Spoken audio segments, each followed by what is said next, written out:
Hey, my name is Drew Unger, and welcome to my new podcast, the Unger Games podcast. Been working on media creation for a while, and kind of landed on doing a podcast of something that I'm passionate about, and I wanted to get into this. And I had some options on the table. It was very much a multiple choice question. I asked some friends and family, should I do a podcast on dating? No, because I don't want to run out of content on the dating thing, and I don't think it's fair to go out into the dating world and then use those stories as relevant content. So dating was not the option, and sports is another big thing for me.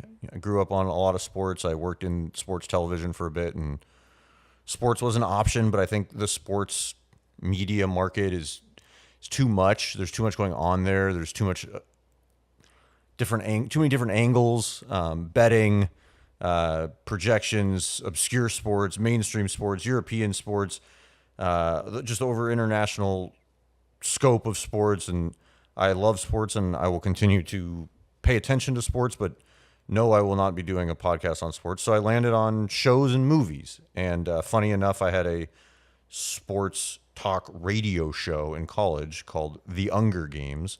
My last name is Unger. And, it worked for sports. I had a college buddy that helped me with the name. And I think it even works for shows and movies everybody's heard of, or maybe even seen The Hunger Games. And it's a nice little riff or play on that title.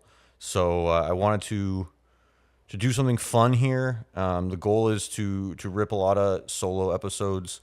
I'm recording right from my apartment. I'm kind of trying to make my apartment into a little audio recording studio. We'll see how that evolves and develops and works.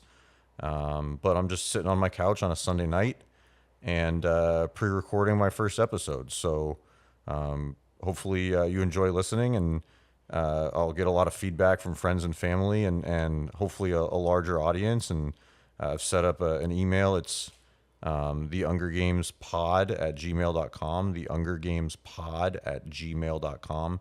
Send me whatever the hell you want. You name it. Feedback, ideas, suggestions, thoughts, movies, shows, stuff you want me to talk about, plays, opera, whatever. Let me know. We'll talk about it. I like to talk.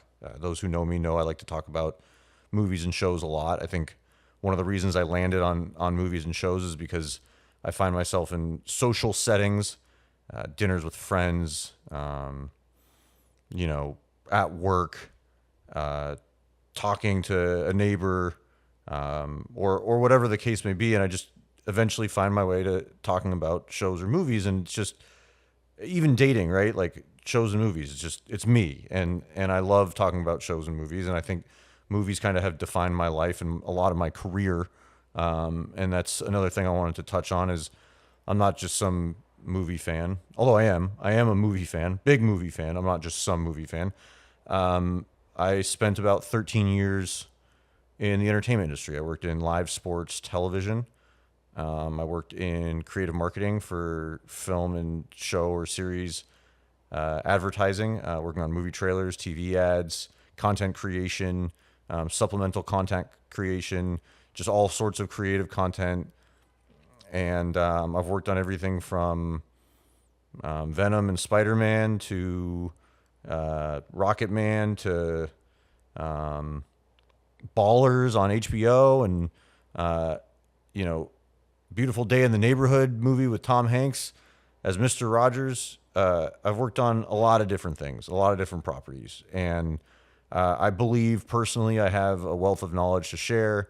I have a Rolodex of really great people in my life that still work in the television, film, and entertainment marketing world, and I've been guided by a lot of great people throughout my life from an early age, high school, beyond. I've met some really great people that still are doing great things in the entertainment industry, and I'm always around it. Being in LA most of my life, it's shaped me, it's molded me, and I love stories, and I love sharing how these stories affect me and impact me, and I love talking about these with friends. And I've learned that there's a universal language called movies or movies and shows. And, a lot of us speak English and some people speak Spanish and many people speak other languages and German and Portuguese and French. And movies and shows tend to be this universal language where we can all come together and talk about something that excites us, a story that excites us, a movie that excites us, a character that excites us, a franchise maybe, Star Wars franchise, Fast and the Furious franchise, just things and stories and people and actors and actresses and awards and all these things around the industry really make a lot of people around me and people that I interact with on a daily basis excited to talk about it. And I've talked movies with pretty much every one of my coworkers from the first time I ever had a job in restaurants all the way to sports television to now my current job. I talk movies and shows with everybody when I have a chance. And so thank you for joining me on this new podcast journey. And I hope to share some insight and stories of films that have impacted me and shows. And I want to kind of give critique perspective from a entertainment value standpoint. Sometimes I'll be able to dive into more technical aspects or how things were made or stories or backgrounds or whatever. But I also just want to give a very surface level description of movies and shows that I love. And hopefully I can get into more movies and shows, which I have planned. I have a list of about 40 or 50 already for episode ideas of stuff that I wouldn't necessarily watch. A great example is I never watched the show Euphoria until I turned on season 1 10 days ago and burned through it in a matter of days. And there's shows and movies that I haven't seen, plenty of them, and there's a lot that I have seen. So part of what I will ask you to send me on emails and once I get the social channels up is suggestions of things you want me to watch, things that I might have watched or things that I might not have watched that I can talk about. And the hope is, beyond doing some of these solo episodes, to get friends and family and guests and people in the industry to come on with me and talk about these things and share what is exciting to them and what they're passionate about when it comes to these shows and movies and stories. And had a great discussion at lunch with some coworkers the other day about just a funny movie that I had forgotten about, Tropic Thunder. And I fucking love that movie. That movie is hilarious. And but not everybody receives movies the same way. I have a friend who I'm going to be very blunt on this podcast. I have a friend named Nate who I recommended to watch Tropic Thunder recently, this weekend. And I think I might have overhyped the movie a little bit, and I told him to watch it, and he watched it, and he said it was good, but he didn't feel like it was as funny now as it might have been in 2008. And that's another thing that I want to discuss moving forward on this show is like how different movies impact different people at different times in their life. When I saw Tropic Thunder, which I think came out in 2008, I thought it was one of the funniest movies ever made, and I still think it holds up today. But movies affect people differently. Not everybody loves movies as much as I do. Some people love movies more than I do, and the way your life is constructed kind of has an impact on how movies and shows will affect you and how movies and shows will excite you or how movies and shows might bore the hell out of you. And so we'll get to a lot of that juxtaposition on different episodes as well. I already have a lot planned. I'll give you a spoiler. I haven't gotten the guest yet, but one movie I might not necessarily agree with the full norm is Sinners. And I thought it was a great movie, but just a teaser of things to come. I want to talk about different opinions of movies and shows and get different people on and talk about how they've inspired us or inspired others or inspired people culturally or socially or otherwise. Movies inspired a lot of my career up until this point in my life. So movies are very big to me. And being in Los Angeles, movies are very big to this city. And I hope movies can make more of a comeback because I don't feel like the theater industry is doing that well right now, unfortunately. And I don't mean to laugh about that because of anybody working in it. I think it's great to be able to be in that industry. And I feel for a lot of the people that are still in that industry because it's just going through tough times and hopefully it will bounce back. So I was looking at all these different movies and I get this question a lot. What's your favorite movie? And no, it's not like, in a scary scream voice, what's your favorite scary movie? No, it's not like that. I'll get the conversational, what's your favorite movie? And I don't think, like I've answered this question a lot of times, I don't think I have a favorite movie. I think a favorite movie is really tough for me. Like maybe a favorite movie in a genre, okay, not really, but so I wanted to come up with a really good movie to do a discussion of for this first episode, and this movie isn't even one of my top five, and I wouldn't even consider it one of my top 10, but I would consider it one of the movies that really sparked my interest in seeing what else was out there.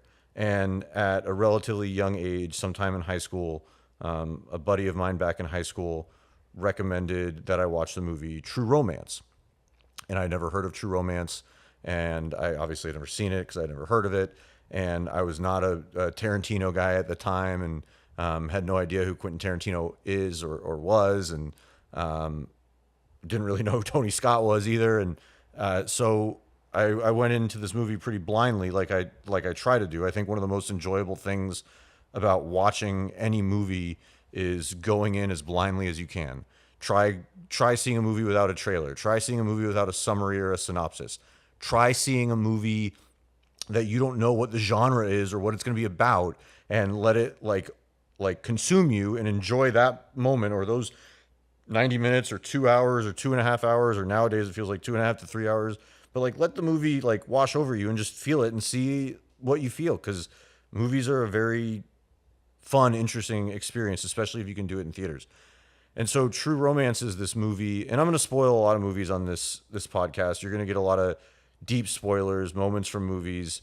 Again, like I said, critiques, but also just moments I love. Like this is called The Unger Games, right? So you're going to get my perspective, Drew Unger's perspective on what's good, what's bad. I know my opinion isn't the end all opinion when it comes to shows and movies. I'm very realistic on the spectrum of what's good and what's not. But at the same time, the experience that I have had in and around the industry, I know a really good idea of what is entertaining and what isn't entertaining.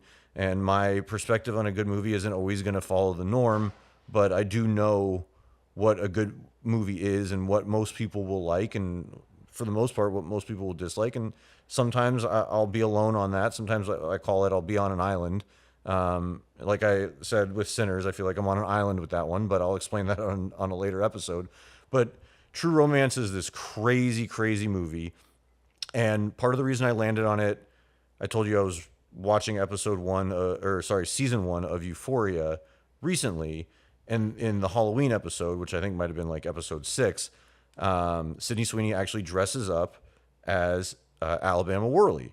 And one of the characters calls her out on it and says it's a great costume. And so before I watched that, I had decided I wanted to do this movie for my first episode anyways. But even more so now, because I realized that 7 years ago when Euphoria season 1 came out, there was a reference made to that younger generation audience that watches Euphoria of True Romance. And so True Romance was written by Quentin Tarantino. It came out in 1993. It's directed by Tony Scott. Tony Scott actually did the original Top Gun, along with other movies, Beverly Hills Cop 2, Days of Thunder, The Last Boy Scout, Crimson Tide, many other movies, Man on Fire. Legendary director Tony Scott, brother of Ridley Scott. And True Romance, I read, because it came out in 93, I was born in 87. True Romance was not a successful box office film. It gained this cult following, became much more of a cult classic, but it was not a box office success, if you will. But one reason I absolutely love it is because it has this incredible cast. And the movie starts off, and it's Christian Slater, and I personally feel like, I might be botching this, but I think it might be Christian Slater at his best ever in his whole career. No offense to any other film he's been in or anybody else that's seen anything else he's in. I just, off the top of my head, feel like this might be the best performance of his career. And I feel about the same with Patricia Arquette. And I love that Patricia Arquette has had a resurgence in her career later, especially recently with her role in the show Severance on Apple. But both of them kind of just knocked this one out of the park. And the cast is just fucking stacked. Dennis Hopper, Val Kilmer, Gary Oldman, Brad Pitt, Christopher Walken, Samuel L. Jackson, Michael Rappaport, James Gandolfini, Tom Sizemore. It's one hell of a cast. And the movie, I would consider it an action film, but I really truly feel that it's like a drama, romance, comedy, dark comedy, action, crime, gangster, mobster, Los Angeles. It's like all wrapped into one giant whirlwind of a roller coaster. And there's a roller coaster scene, I think, at Six Flags on Viper later in the movie, too. But it's just this roller coaster of a movie. And it's very R rated. If you haven't seen it, be careful. It's very, very R rated. There's a scene in it that I won't go too much in depth on that I think is probably one of the few scenes in the movie that people these days would say, oh, well, they couldn't make a movie like that because it's just so not PC. That's correct. They probably couldn't make a movie like this anymore. Or maybe they could if Tarantino got a studio backing on it, because the scene is very Tarantino. And the scene I'm referring to is with Christopher Walken and Dennis Hopper's characters, as there's an interrogation as to where Christian Slater's character, Clarence, went. And it's a wild scene. But part of the reason I love the movie is because it lives on this thread of fantasy or fiction.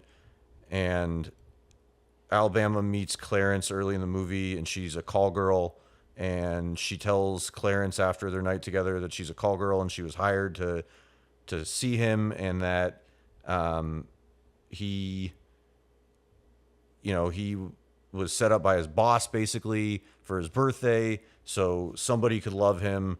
And they just end up getting married. They walk out of the courthouse and they're just in love with each other, and things continue through that. And so like I was saying, the cast is outstanding. Gary Oldman has this role as Drexel the pimp. And I think there's a line in it where somebody asks if he's black, and the character says no, but he thinks he is. And when you see Gary Oldman in this movie, if you see this movie, his character and costume design are hilarious. He plays this like shirtless or half off shirt pimp with dreads and what looks like a glass eye, and this voice that is unbelievable. And I have a clip of it here. But yeah, this is Gary Oldman as Drexel the pimp. You must have thought it was white boy day.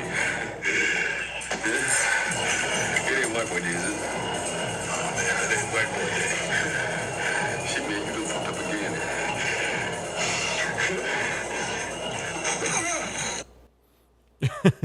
again. That's Drexel the pimp asking asking Clarence if he thought it was white boy day.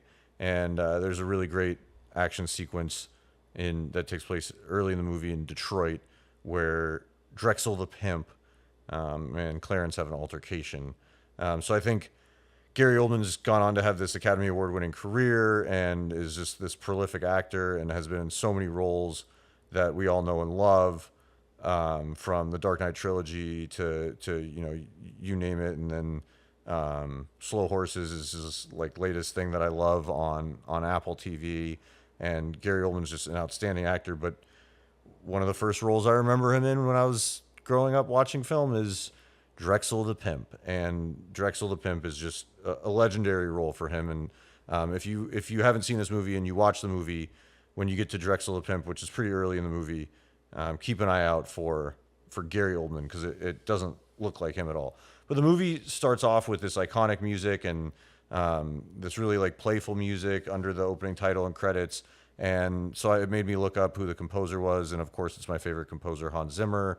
And, Hans Zimmer's been doing great work in film since before I could ever consider watching a movie. And he has been doing great work for decades and decades and decades. And it did not surprise me at all that the music was done by him for this movie.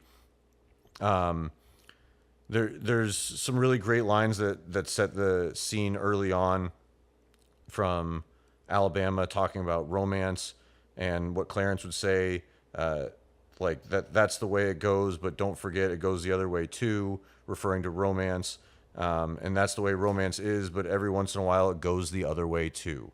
And, they're talking about the world seems to be collapsing and everything seems so shitty, and that's the way it goes. And yes, unfortunately, sad but true, a lot of times that can be the way it goes, but also it can be the other way too, which is kind of part of the magic of this movie, is because it starts off somewhat rooted in reality. Clarence is this loser.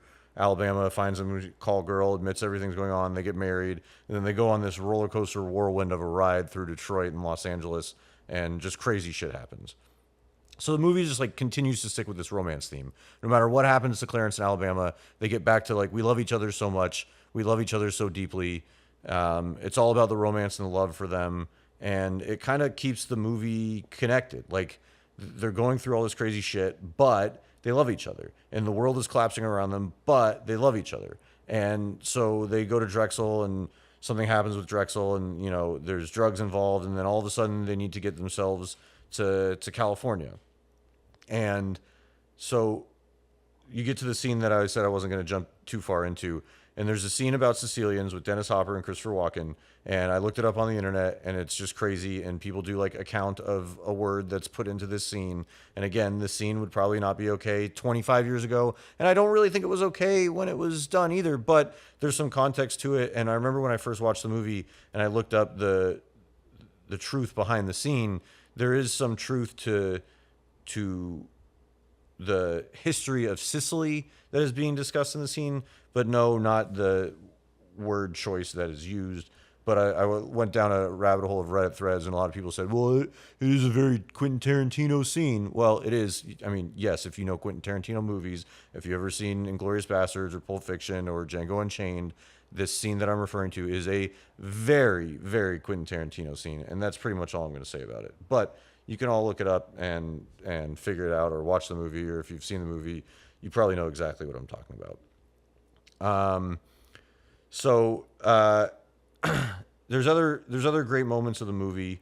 I think one of them that it stands out to me, has stood out to me for a while, is Brad Pitt plays a stoner on a couch named Floyd. He is Michael Rappaport's character's roommate. Michael Rappaport's character has a hilarious name. I believe it's Dick Ritchie. Yep, Dick Ritchie, the aspiring actor out in Hollywood, happens to be a longtime friend of Clarence. So Clarence goes out to Dick Ritchie, asks Dick Ritchie for some help with things that happened with Drexel in Detroit. And so Brad Pitt is stoner on the couch. This is 1993, and he is just one of the funniest characters I've ever seen in my life. And you kind of like, when you see him at first, when you're first watching the movie, you almost wouldn't believe it's Brad Pitt. But take a listen. This is Brad Pitt as Floyd. Best. Where's that? Well, you go. Go down beach. You guys want to smoke a bowl? Go down Beachwood, drive a while, and then you're gonna turn right, okay? And then you go and you keep driving and you keep driving.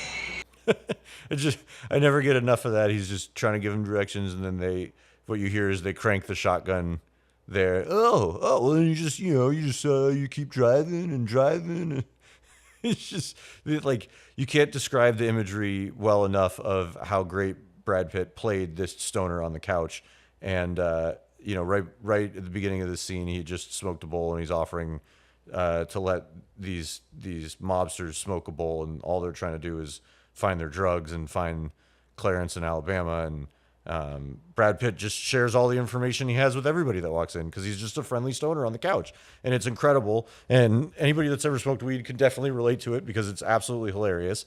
And Brad Pitt nailed the role. And it's just, another fun thing for me is I actually had seen one of my other favorite movies. It's, definitely a top 10, top 20 for me is Fight Club. And so, Brad Pitt was always this cool Tyler Durden, super ripped, beautiful looking human being. Women love him. Men want to be him.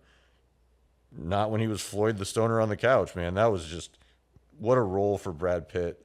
Probably in the movie for a total of 3 minutes, maybe 4 minutes.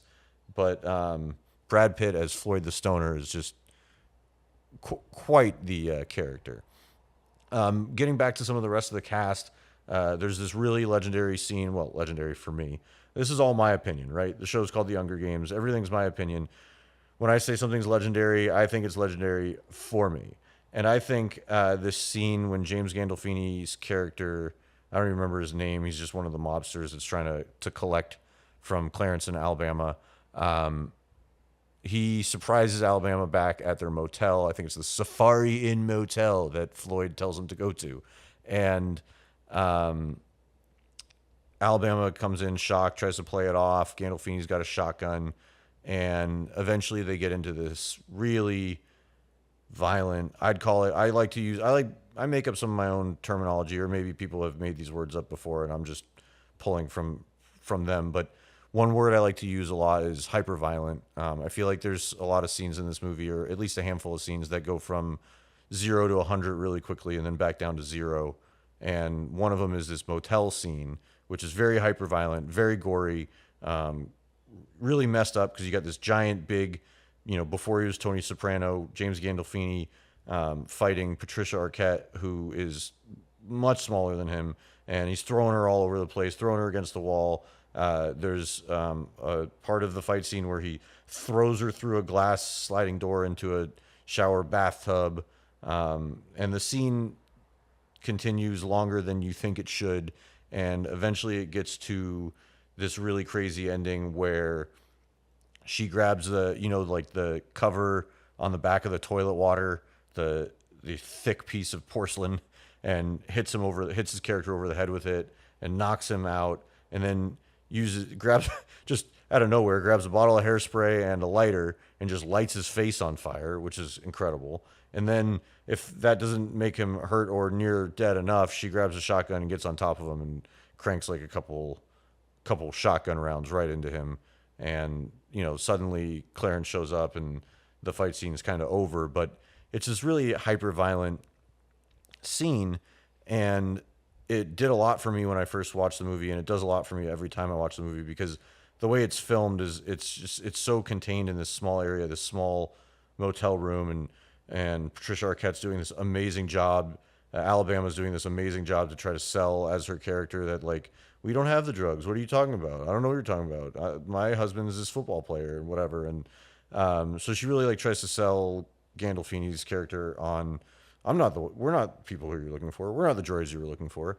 And it doesn't work out for her. And the fight's crazy. There's even a beginning part of the fight where she grabs a corkscrew and he's getting all nasty with his language and says, "Stick it into daddy." And she just rams the corkscrew right through his shoe into his foot.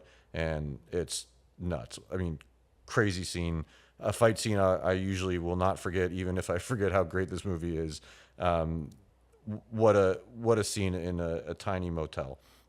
And then more things happen, and things happen with drugs, and then of course you have this like really cinematic end sequence where everything kind of collapses together on itself, and the drugs come back into play, and the police have already gotten one of the people that's involved in the drug deal, and there's a wire, and there's like a fake out with Clarence and the guy wearing the wire in the elevator, and then you got like the drug deal going on with Clarence and the Hollywood producers, and then you've got the Hollywood producers got like bodyguards with machine guns, because of course there's like hundreds of thousands of dollars worth of drugs being sold, and then you've got again, tiny hotel room, kind of like tiny motel room. Now they're in a nicer hotel, but the interior feels very tiny as you're watching the movie. And it looks like they did a lot with very little. I think the budget was a little over $12 million, and the movie feels a lot bigger than that, and the cast feels a lot bigger than that. But they're in this room that starts to feel smaller and smaller as more men pack into the room, and then you realize that the police come in to try to break everything up, and then after the police come in to break everything up, you realize the mobsters haven't even showed up yet, because Floyd told the mobsters where to go and what hotel they were all at, and so you get this huge shootout, and everything happens quickly at once. And a couple times throughout the movie before this ending, there's references to Elvis. And another reason I love the movie is because Clarence is just this complete weirdo who works in a comic book store, who shows Alabama Spider-Man #1 and Alabama could not give a shit less about Spider-Man does not care at all about Spider-Man #1, but she entertains him and likes what he likes and loves Clarence. So she looks at it early in the movie, and there's also a lot of Elvis love from Clarence and references to Elvis early in the movie. And so there's a couple scenes that I haven't talked about yet where Clarence has like this hallucination, right? And the hallucination is presumably Elvis, which is another one of the many great members of this cast. And I didn't realize it when I first watched the movie. I had to like pause it over 20 years ago and look it up. It's Val Kilmer, and you don't see his face once, and towards the end you kind of see his face, but he does this amazing like twist on the Elvis like Southern twang voice, and during this big shootout end sequence, Clarence sees and talks to this hallucination one more time. And this is Val Kilmer as what I would, he's not credited as Elvis, but I would just say Val Kilmer as Elvis. Like you, Clarence. Always have. Always will. I like you, Clarence. Always have, always will.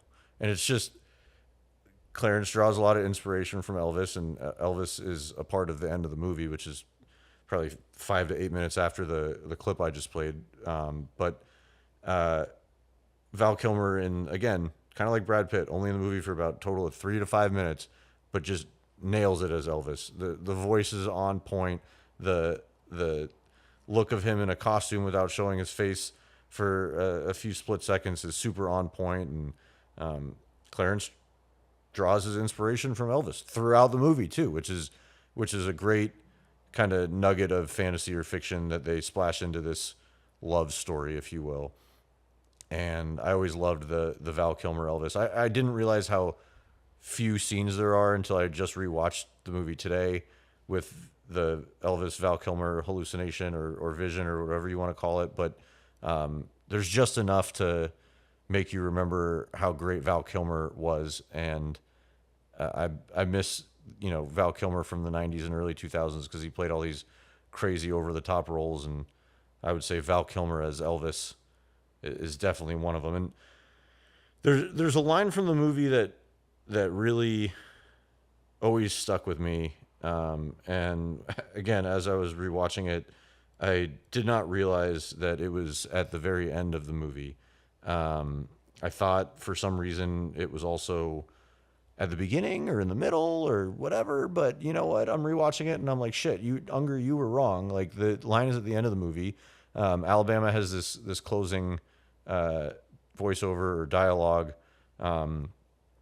Everything kind of ends happy for Clarence and Alabama, and they're showing them on the beach with what is presumably their son, and you find out that it is their son. And she's talking about like what Clarence always asked her what she would have done if he didn't live through that shootout, and she gets very poetic about it. But this line always stuck with me because she leads into it with talking about those 3 words over and over again. And when you hear about like love or romance, there's a very stereotypical or traditional even 3 words that people will refer to, right? I mean, when you're in a relationship or when you fall in love or get married or are dating somebody and just really start feeling the love, the big 3 words that go over and over in your head is I love you. Those are 3 words, right? I love you. So when I first heard this line delivered, when I first watched the movie over 25 years ago, about 25 years ago,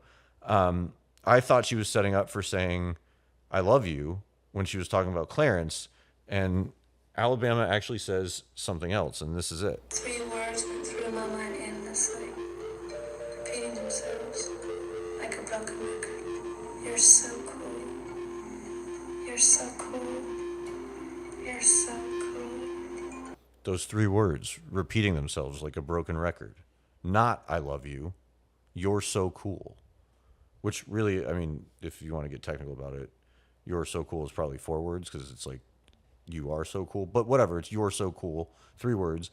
And I think that line has stuck with me the most because the movie kind of like strikes a chord with me from like a romance standpoint. And I know that sounds like really cheese because it's just like violent action Tarantino, like over the top cussing, like derogatory, makes you feel uncomfortable at times sort of movie. And I always saw it as like this movie that was rooted in romance. Like it starts with this like complete loser who finds his like one true love in a very unrealistic, like not dating, not like romantic or love setting, and loves everything about her, even the things she told him she lied to him about because she was playing the role of the call girl. And at the end, you find out that their son was named Elvis, of course. And the "you're so cool" has always stuck with me, like on a personal level, because again, the way it feels to me as like the romance aspect of the film is, love isn't necessarily about like the "I love you," but it's like how cool that person is to you is really like the love. Like, yes, you love somebody, but like how cool they are, like their demeanor, their swagger, their aura, like that's really like what you love about them is like who they are, like as a person. And so I think those three words, that line, the "you're so cool, you're so cool, you're so cool," has really always stuck with me because it really like for me on a personal level strikes a chord of what like defines love. Now again, action movie, violent, great cast, over the top, Tarantino, all that shit, right? But the "you're so cool" is so cool. And I've there's probably at least 2 to 4 women that I've met throughout my life that I've dropped this line on in conversation or in dating or whatever. And like I think there's like a difference between like passionate like love and like the "you're so cool" love. And I think like when you find the right person in real life, like not even talking about this movie, like you might love them, but you might ask yourself like how cool do you think they are? Because I think there's like to me there's a big difference between the "I love you" and the "you're so cool," because I think the "you're so cool" adds like another layer to the "I love you." And again, what a cool way to end such a wacky ass movie, with the 3 words going over and over in my head, not "I love you," but "you're so cool." And so I kind of want to wrap up the discussion about the movie here because I've given away the whole movie already. One thing I'm going to try to do when it comes to shows or movies is give you a little snippet of like where I bought the movie or where I watched the movie or where the movie or show is streaming or where you can access it. So I went to I went to rent True Romance. I have a Roku, so it searches out like where you can watch it if it's free on any of your streaming platforms or where you can rent it. It was not free anywhere. The Blu-ray is hard to obtain. It's like a $25 to $40 Blu-ray if you wanted to buy it online. I kind of wanted to, but I didn't want to spend $25 to $40 on it because I've seen the movie like at least 10 times. So I went on Apple TV to try to rent it, sorry, for $3.99, and it gave me the option to buy or rent. And the buy option was actually $4.99. So I said, "Ooh, well, I'm definitely buying this because I can at least play this for a friend or share it with a friend, like, or family with my family login or whatever." So for $3.99, would I recommend this movie? Absolutely. That's why I wanted to talk about it. I think it's just like a early to mid '90s cinematic masterpiece, if you will. It's not the greatest movie of all time. It's not in my top 10 films, I don't think, of all time. It's probably not in my top 20. It's somewhere around my top 50 to top 100 because I've seen a lot of fucking movies. But True Romance, directed by Tony Scott, written by Quentin Tarantino. You can pay $4 to rent it on Apple. You can pay $4 to rent it on Amazon. As of right now, which it's mid to late April 2026, you can buy it for $1 more on Apple TV. If I had to give my 2 cents, or or my dollar, I'd give you the dollar to go over the top on the rent versus buy. I think this movie is absolutely worth buying for $5. It's True Romance. It's a true classic to me. It's a genre specific film that crosses a lot of genres. So I wouldn't recommend this movie for everybody. If you're sensitive to certain language or derogatory terms or certain racist terms, please stay away from the movie. If you're sensitive to really hyper violent or really gory scenes or women and violence, stay away from the movie. if you're open-minded to a Tarantino style film that is nowhere near over the top as his other films, such as Django Unchained or Inglourious Bastards or even Pulp Fiction, I would highly recommend the movie. Another thing that I always found fascinating about the movie is, although Tarantino did Reservoir Dogs just before True Romance, he wrote this movie before Pulp Fiction came out. And I like to look back at another prolific filmmaker who wrote a movie and then made kind of his masterpiece, not necessarily his Pulp Fiction, because you can't parallel the two, but George Lucas wrote American Graffiti in 1973, I believe, and then 4 years later came out with Star Wars A New Hope. So great filmmakers a lot of times start as great writers or great assistants or great producers or associate producers or somebody working in the cast and crew. And so I always found it fascinating that this is a Tarantino written film. It is not a Tarantino directed film. And I consider it one of my favorite Tarantino films, even though he didn't direct it. I'd say it's like a top 5 Tarantino movie for me. And, you know, one of these days I'll get into maybe my Tarantino film rankings. But that was True Romance. This is the first episode of the Unger Games podcast. Please feel free to leave any feedback or comments. I'll get the social channels on more episodes.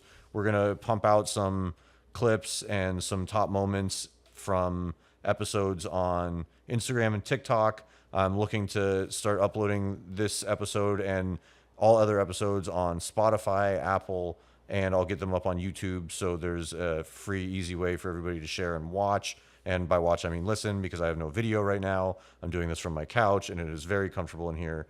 And I'm trying to keep these to about 30 to 45 minutes. I went a little long on this one. We're going to be closer to the 45-minute range.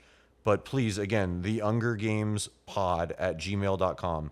The Unger Games, Unger is spelled UNGER, the Unger Games pod at gmail.com.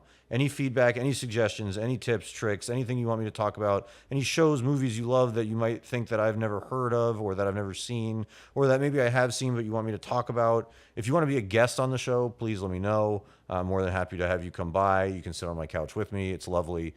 We can have some tea or some drinks or some beer or some tequila or whatever you prefer, and we can talk about shows and movies.